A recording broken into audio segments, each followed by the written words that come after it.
Hi everyone, this is Captain Damien Jeanette with the SWAPA NC and Economic Financial Analysis Committee. Here are your first quarter 2022 financial results for Southwest Airlines. Our fleet consists of 722 aircraft at the end of the quarter. The company has stated we have 4 aircraft in storage due to capacity cuts, making our active aircraft count 718 aircraft. We did retire 5 737-700 aircraft, return 1 leased aircraft, and the company expects to retire 28 737-700 aircraft in 2022. For the first quarter, SWAPA pilots flew 26 million passengers for the quarter.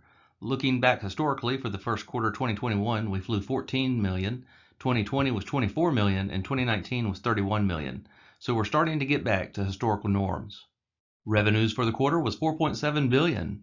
We haven't reached 2019 levels yet, but the revenue exceeds both first quarter 2021 and 2020.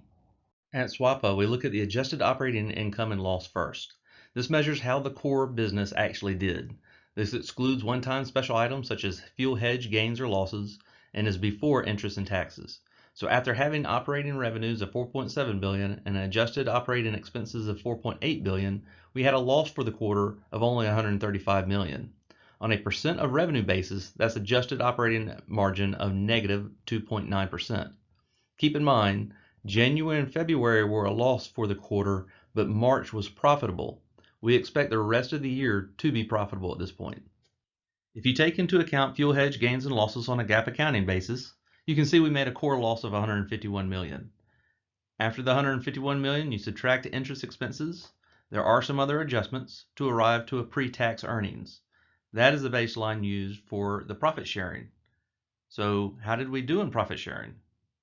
We accrued $37 million in profit sharing for the quarter.